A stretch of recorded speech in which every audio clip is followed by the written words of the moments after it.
Good evening. I am glad you asked about preventing no-shows and cancellations.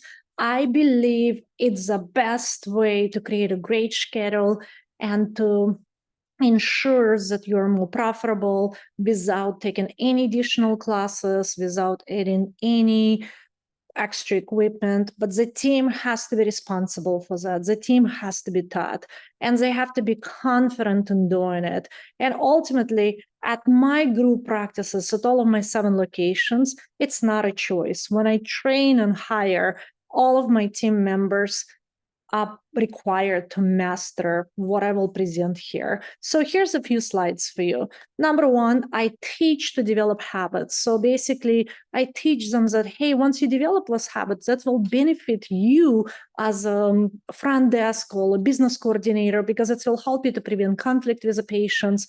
It will help you to be valued by the doctors, and it will help you to really have a great schedule and not to deal with the constant cancellations and needing to fill the schedule, because it's super frustrated for them. So our teams want to have the confidence. They just don't know how to gain that confidence and talking to the patients and preventing those no-shows. So it's all about teaching those habits and letting our teams know that, hey, those habits are important because it will make your job easier.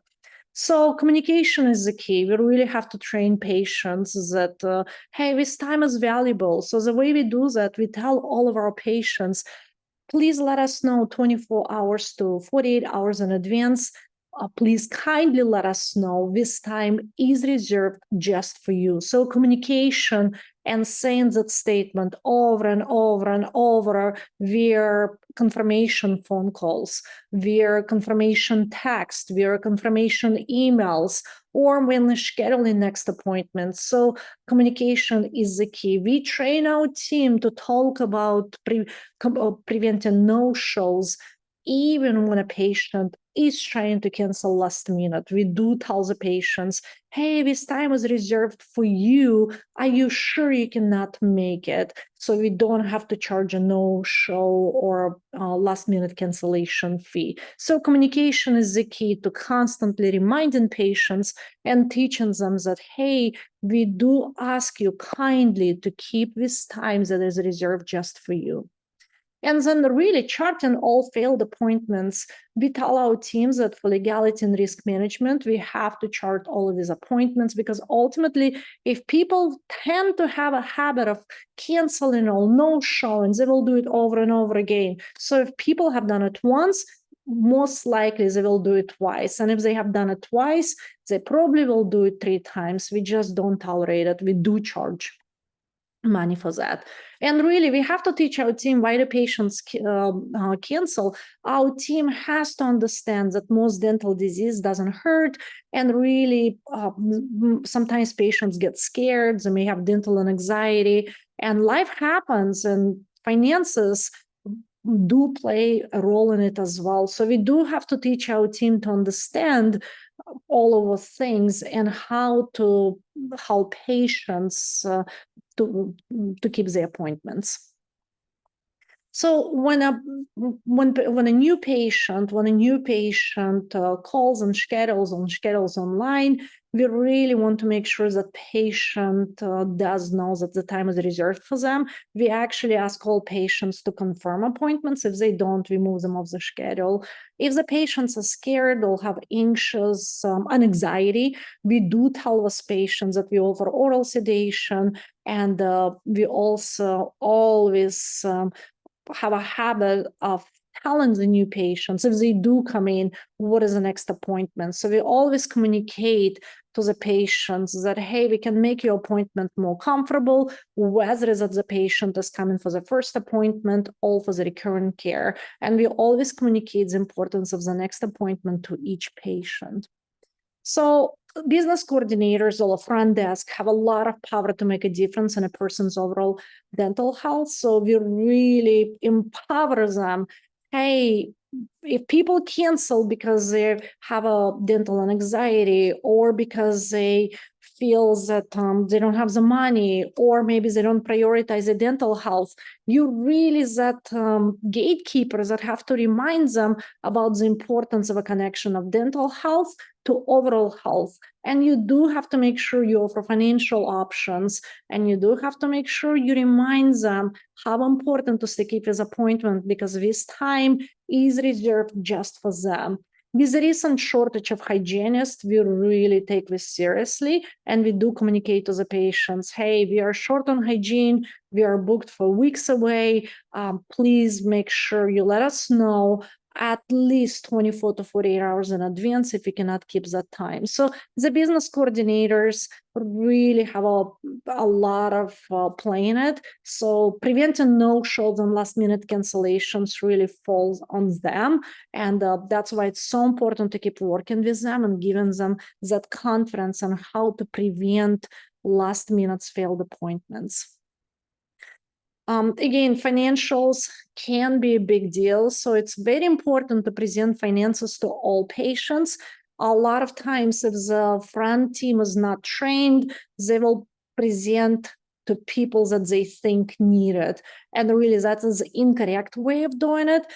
Payment options have to be presented to everybody, and not without trying to read their financial need, because really we are not mind readers. Our business team is not mind readers. So the best is to present finances and avoid financial surprises, because finances and financial surprises is a big reason for last-minute failed appointments. So it's very important to give payment options to all people, to all patients before the appointment, but also it's very important to avoid any financial surprises. For example, if the patient is coming for a crown tomorrow and that patient doesn't know for out-of-pocket expense, and the business team tells them the total that patient may not be able to pay, and here we are, we have a failed appointment and a big hole in the schedule. So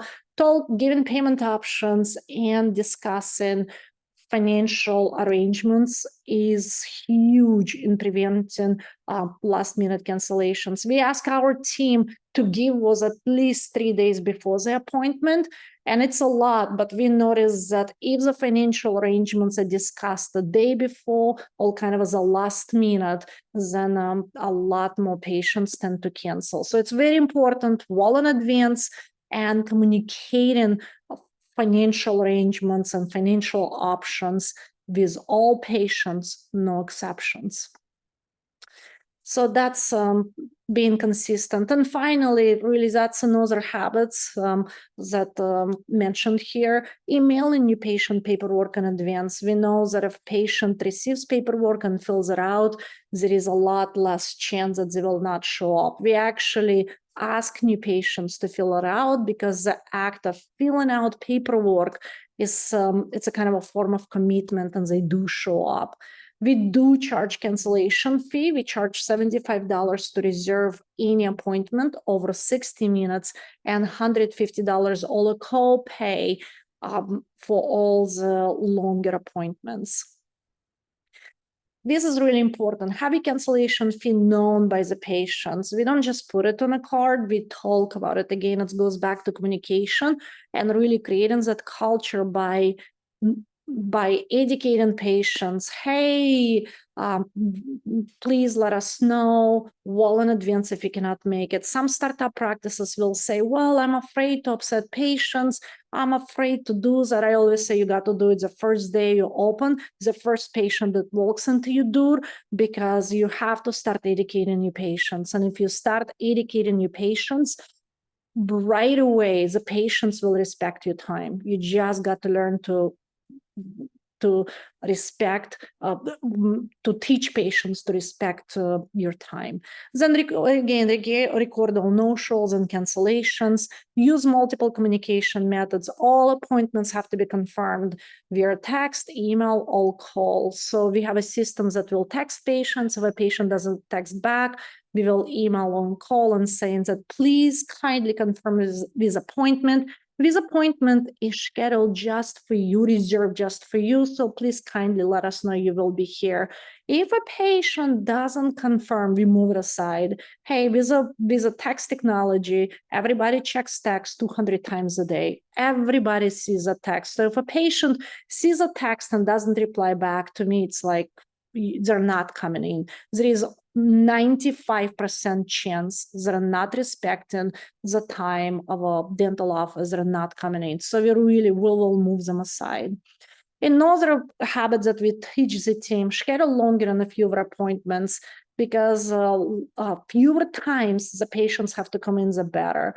And really schedule your appointments in 10 to 14 days. Life happens. So if you have a bigger treatment, we ask the team to schedule those patients in 10 to 14 days. And again, using reservation fee, tell patients the copay in advance, re-educate patients on the consequences of not completing their dental works. For example, if a patient says, I'm reaching maximum insurance or my cavities don't hurt, I will wait till next year. Our team is instructed to educate on the consequences and really to offer more payment options and really tell patients that, hey, I know you want to wait for insurance, but it's really never works because dental problems do grow. And then again, offer a second consultation for larger cases. Some patients just need more clarification. So it's always good to offer that second consultation, maybe over telehealth, so they don't have to come into the office. And again, the business coordinators must review next appointments. They have to make sure the copay is collected, the copays are discussed, and financials are discussed. And again, be consistent with the communication on new cancellations fees when patients cancel or no-show last minute. So be consistent. Again, it all goes back to most important habit, being consistent with the communication. I have a cool story that my brother came to visit me a few weeks ago, and I needed to have a hygiene appointment for him. And on a Monday morning, I texted all 7 locations asking for an appointment with a hygienist. And the common reply was, I'm sorry, Dr. Catherine, I have nothing. And while they felt bad about it and they felt shy about it, I told them that, hey, I'm going to send you coffee on Tuesday morning because this is amazing. This is amazing that on Monday, after a long weekend, you had 0 cancellations. So again, we have been working hard on this. I've been working with all of my teams on that for the last year. And working on developing those habits really pays off to decrease that no-shows and last-minute cancellations by training patients to respect our time and to keep the time reserved for them. I hope it helps you.